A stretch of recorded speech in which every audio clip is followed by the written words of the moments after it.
पूर्व रेलवे कोलकाता के महाप्रबंधक मिलिंद देउस्कर सोमवार को विशेष सैलून यान से मालदा रेल मंडल के साहिबगंज रेलवे स्टेशन पहुंचे। स्टेशन पर मालदा रेल मंडल के डीआरएम मनीष कुमार गुप्ता सहित अन्य वरिष्ठ रेल अधिकारियों ने उनका गर्मजोशी से स्वागत किया। स्टेशन से महाप्रबंधक पूर्व रेलवे हाई स्कूल पहुंचे, जहां विद्यालय प्रबंधन द्वारा आयोजित विशेष कार्यक्रम में उन्होंने अपनी पत्नी सीमा देउस्कर के साथ भाग लिया। इस दौरान उन्होंने विद्यालय में लागू किए जा रहे सीबीएसई पाठ्यक्रम की सराहना करते हुए कहा कि पूर्व रेलवे ने अपनी ऐतिहासिक शैक्षणिक विरासत को नए स्वरूप में पुनर्जीवित करने का सराहनीय कार्य किया है। उन्होंने कहा कि अब पूर्व रेलवे हाई स्कूल के छात्र छात्राओं को आधुनिक एवं गुणवत्तापूर्ण सीबीएसई शिक्षा का लाभ मिलेगा। कार्यक्रम के दौरान महाप्रबंधक एवं उनकी पत्नी ने विद्यालय परिसर में पौधारोपण किया तथा छात्र छात्राओं के बीच मौसमी पौधों का वितरण कर पर्यावरण संरक्षण का संदेश भी दिया।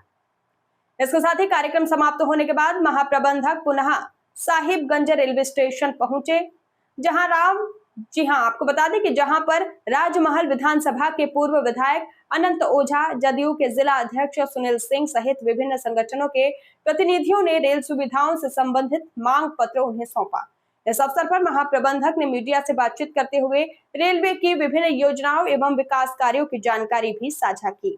देखिए खास रिपोर्ट। विकास को लेकर के अपने विधायी कार्यकाल में हमने अनेक बार माननीय रेल मंत्री जी, यहाँ तक कि स्टेशन का जो प्रबंधक से लेकर के और माननीय रेल मंत्री जी तक इस क्षेत्र के खास करके राजमहल विधानसभा क्षेत्र के जो रेल समस्याएं हैं, आधारभूत सुविधाएं हैं, उसके विकास के लिए हमने निरंतरता से बात किया है। कई मौक़ों पर रेल प्रशासन को हम लोगों ने कई चीज़ें स्वीकृति भी हुई, जैसे साहेबगंज से हावड़ा के लिए इंटरसिटी ट्रेन हो, साहेबगंज से यहाँ का जो कह सकते हैं कि राजधानी का ठहराव के लिए एक राजधानी का मांग हो रहा था, दो राजधानी का ठहराव हो, मुरली हाल्ट में रेलवे का ठहराव हो, उसी प्रकार से अमृत भारत योजना से साहेबगंज राजमहल रेलवे स्टेशन का विकास हो। तो ऐसे अनेक योजनाएं, चाहे माननीय प्रधानमंत्री जी के कार्यकाल में बहुत त्वरित गति से इस क्षेत्र का विकास हुआ। उसी करीब में यहाँ पर 3 आरओबी का स्वीकृति तत्काल वो राज्य सरकार के साथ सहयोग करके हुआ था, जिसमें रेलवे का पूर्वी फाटक, रेलवे 82 बीटी, 52 बीटी और 3 पहाड़ में आरओबी का काम। 3 पहाड़ आरओबी का काम 100% राज्य सरकार के खर्चा से तत्कालीन मुख्यमंत्री रघुवर दास जी के अनुशंसा से वो काम चल रहा है, तेजी से चल रहा है।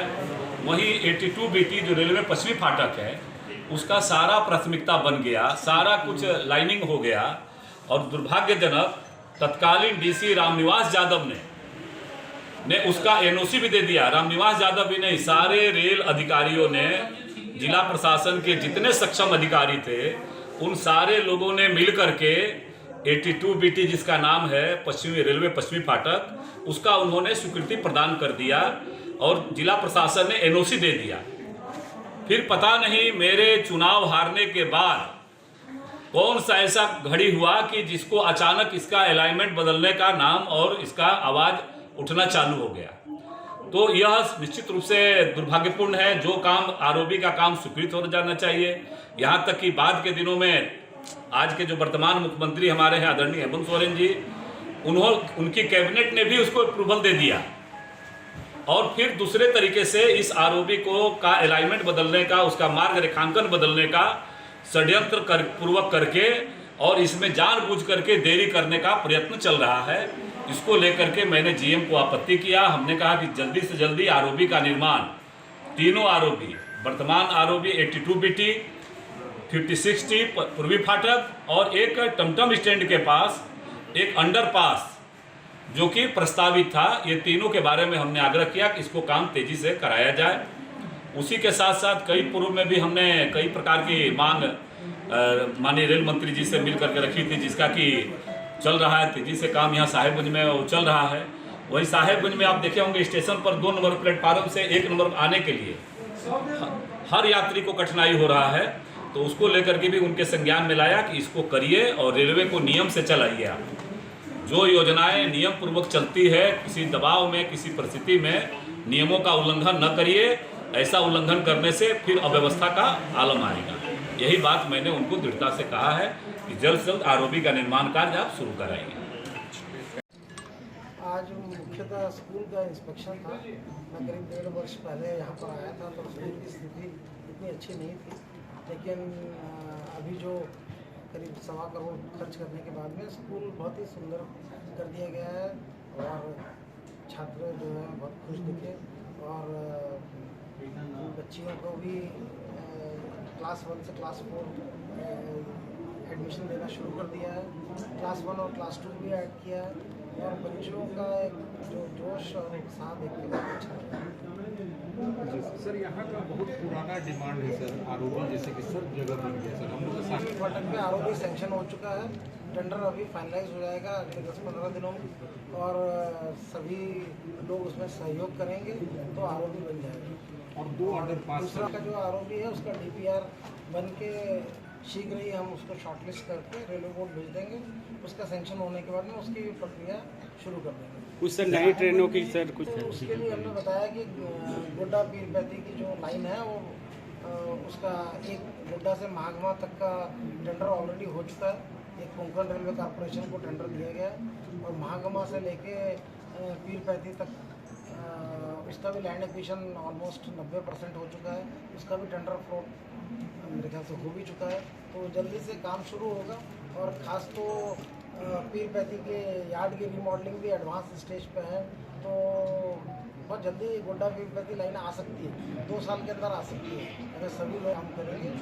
2 साल के अंदर ये लाइन आ सकती है। तो रेलवे की जमीन दलालों के द्वारा बेच दिया गया। जीपीएस के साथ में आप कंप्लेंट कीजिए, हमारे चीफ विजिलेंस ऑफिसर जो ईस्टर्न रेलवे में बैठते हैं, तो आप स्पेसिफिकली प्लॉट के साथ में जीपीएस के साथ में लोकेशन के साथ में भेजिए, उसका इन्वेस्टिगेशन करवा लें। सर सावन को लेकर सुल्तानगंज से कुछ ट्रेनें हैं स्पेशल ट्रेन। स्पेशल ट्रेन तो ऑलरेडी चलाई हुई हैं और उसके बाद में अभी हमने डीआरएम साहब जो भी हैं, अगर क्राउड जहाँ पे भी ज़्यादा दिखेगी स्क्रैच रैक रखेंगे और उस स्क्रैच रैक को रेडी रखेंगे। अगर क्राउड रहेगी तो चलाएंगे। वैसे तो हमारे यहाँ पाथ लिमिटेड है, तो क्राउड को देखते हुए ही चलाया जाएगा। सर अंडरपास में वाटर लॉगिंग की बड़ा समस्या है। सभी बरसात के दिनों में सभी अंडरपास में वाटर लॉगिंग। ऐसा नहीं है, देखिए कि अगर चारों तरफ पानी भरा हुआ है तो फिर अंडरपास में भी पानी भरेगा, उसमें कोई आश्चर्य की बात नहीं है। लेकिन हमने सभी अंडरपास में जो वर्क थे, जैसे उसकी साइड की वॉल बनानी थी, जीआई शीट लगानी थी, तो पानी जो है आसपास का पानी आके अंडरपास में ना आए उसकी सारी व्यवस्था कर दी है। कहीं कहीं काम पिछले 6 महीने में ही ये वर्क सैंक्शन हुए हैं, कहीं कहीं काम हुए नहीं है, पर जहाँ काम हो गए हैं अगर वहाँ भी पानी भरता है तो और वो जल्दी से निकलता नहीं है जी। आधे घंटा 1 घंटे में निकल जाए। तो अगर ऐसी कोई स्थिति है तो आप हमारे डीआरएम साहब को या हमारे आजकल बहुत रेल मदद के बहुत सारे पोर्टल हैं जिसमें आप रेलवे से रिलेटेड समस्याओं को आप बता सकते हैं। और रेल प्रशासन ऐसा है कि समस्या को वैसे तो जानता ही है, लेकिन जानने के बाद में अगर बहुत से लोगों को अगर दिक्कत हो रही है तो उस पर शीघ्र ही कार्य करेगा। सर तो जब तक अभी पूरा 3rd और 4th लाइन सैंक्शन हो गई है या उनका डीपीआर सबमिटेड है, तो ये एरिया अभी तक ट्रेडिशनली हमारे फ्रेट ट्रेनों का एरिया था, तो जो सेक्शन की कैपेसिटी है वो तो एग्जॉस्टेड है। तो सोच समझ के हम लोगों ने ट्रेनें प्लान करके रखी हैं।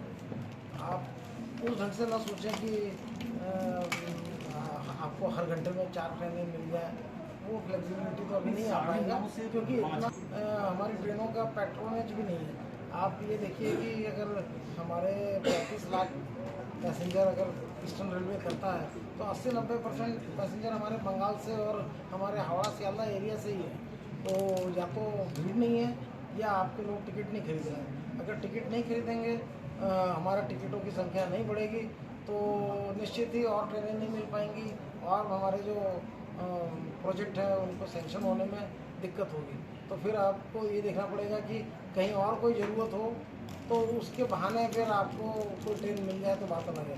लेकिन साहेब वो हमने ऑलरेडी बता दिया है पिछली बार, इसको प्रपोज कर दीजिए।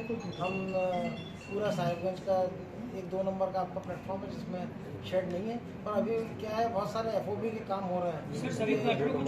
बहुत सारी लैंड जो है इनकॉर्चमेंट है, और ये कब तक खत्म होगा? ये देखिए जो 100 साल के काम जो है ना एक दिन में नहीं होते हैं, और ऐसे जब रेलवे को अपॉर्चुनिटी मिलती है और जब रेलवे को या तो प्रोजेक्ट के लिए कोई ज़रूरत होती है, अभी नया एनक्रोचमेंट नहीं हो पा रहा है, लेकिन जो सर साहब जो मेटल और कॉपर आपसे चाहेंगे सबको सर बीच में करके जो है एकमात्र लिफ्ट है जिसमें तो अच्छा बच्ची बना सकता है। तो वो कब तक फुट ओवर ब्रिज बनेगा। ये स्टेशन का सर इनोवेशन कब तक हो पाएगा सर? ये सब करार देना, ये सब मिनिस्ट्री ऑफ रेलवे डिसाइड करती है, ये सब आपको मालूम होना चाहिए। हाँ, हम लोग अपनी जो भी कैपेसिटी है वो बढ़ाते रहते हैं। जैसे अगर हमने साहिबगंज में पिट लाइन बना दिया, स्टेबलिंग लाइन बना दिया, तो जब फैसिलिटी पहले बनती है हम लोग सक्षम पहले होते हैं, उसके बाद में कभी ना कभी मिनिस्ट्री जो है वो देखती है कि यहाँ नहीं बना सकते, अरे यहाँ फैसिलिटी है तो यहाँ पे कर देते हैं। तो हमारे यहाँ जो भी फैसिलिटी हावड़ा एरिया में थी और भागलपुर एरिया में थी, अब जबलपुर में भी कुछ एक नई पिट लाइन बन रही है।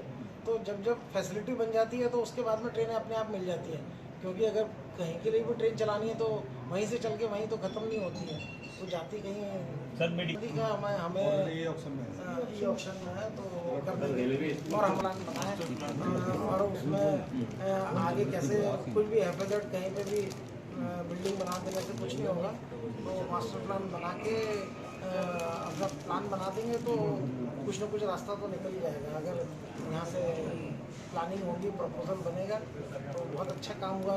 1.5 साल पहले तो हम निराश हो गए थे, अभी आज हम बहुत खुश होकर जा रहे हैं। इतनी अच्छी स्कूल, इतना अच्छा काम, उस बात के लिए सर हम लोग भी काफी कब तक होगा ये पहले पूछिए आप। इनाग्रेशन कब होना है ये तो मिनिस्ट्री डिसाइड करती है। तो काम वैसे तो साहिबगंज का पूरा पड़ा है, पर तब तक अभी हम FOB भी बना लेते हैं। DLV मेंटेनेंस सेट का मामला टेंशन है उसके लिए। नवोदय स्कूल के साथ में लैंड का स्वैपिंग का हमारा प्रपोजल झारखंड गवर्नमेंट की तरफ से गया हुआ है, और वो दिल्ली में गया हुआ है, अभी उसको फॉलो अप करवाएंगे तो वो हो जाएगा, तो उससे बहुत आगे रास्ते खुल जाएंगे।